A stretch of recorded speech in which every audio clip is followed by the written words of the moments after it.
Thanks for joining us for this week's Signature FD investment audiocast that we call Cutting Through the Noise. I'm Tony Welch, Chief Investment Officer at Signature FD. So we'll go ahead and kick things off with our chart of the week. We titled this one, Don't Shop Hungry.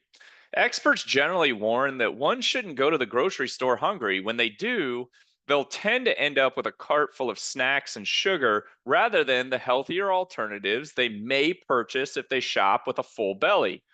How does that relate to investing? Well, we shouldn't make gut shot decisions in the heat of volatility. Rather, we should only make big changes to our design in relative calm and based on life circumstances. In fact, when volatility is very high, markets tend to perform quite well, and that's what this chart here is showing. The S&P 500 is here in the top clip and the VIX volatility index is in the middle clip. The stats in the bottom tell us that when volatility has been elevated, stocks actually have tended to perform quite well. Just a friendly reminder that we don't want to make big changes in when there's volatility. One, because we may not be thinking super clearly, and two, because stocks tend to outperform well in volatility anyways. Now, we'll get to trade policy here soon, but we need to elevate the importance of the strong Q1 earnings season first. So thus far, with over 450 S&P 500 companies having reported, sales growth has been a little over 4% and earnings growth has been a bit over 13%. This has been a strong earnings season in which we've actually seen profit margins expand. Now, that's a good condition, and it's important because stocks still look richly valued. This chart here is showing S&P 500 earnings in orange in the bottom clip, and the top clip in blue is the S&P 500. Now, the dashed orange line is where the S&P 500 would be trading based on current earnings and the average historic valuation. There's good reasons to believe that the price to earnings ratio should actually be a little bit higher than the historic average, but the point is that stocks do appear expensive.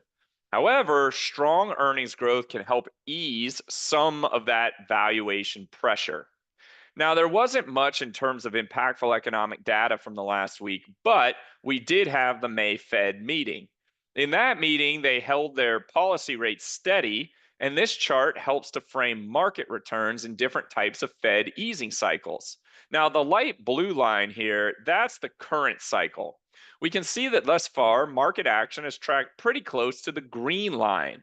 The green line is the average market returns when the Fed started to cut but then stopped. We call that a non cycle.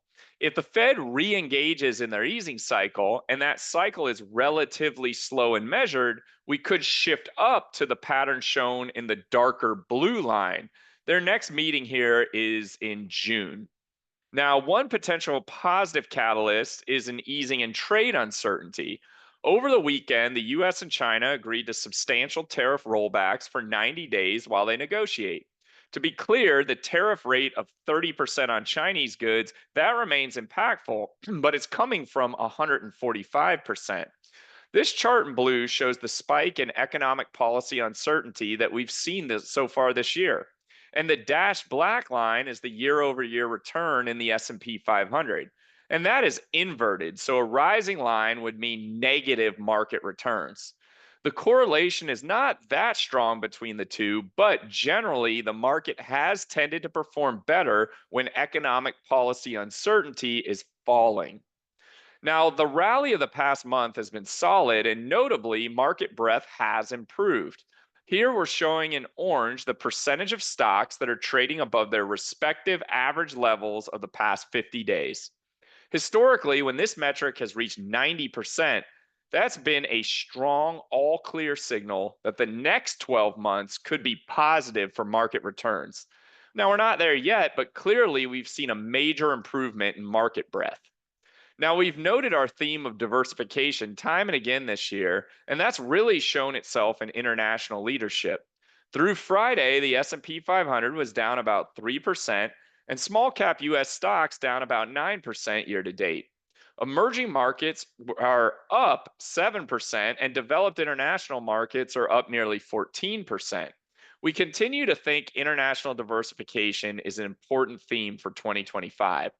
So, our closing thoughts for this week. First and foremost, we want to avoid emotional investing. Stick to the long term plan unless life circumstances dictate a shift. The earnings backdrop is strong, and that's supporting a relatively rich valuation. Thus far, the market is tracing out a non cycle from the Fed, meaning that they began to cut but then stopped. If they resume rate cuts, that could be a catalyst for further gains, provided that the cutting cycle is slow and measured. Trade tensions seem to be thawing somewhat, and that's helping to boost market sentiment. If trade clarity continues, we think the economy could be in good shape and the bull market could have more room to run. As always, thanks for joining us today and have a great week ahead.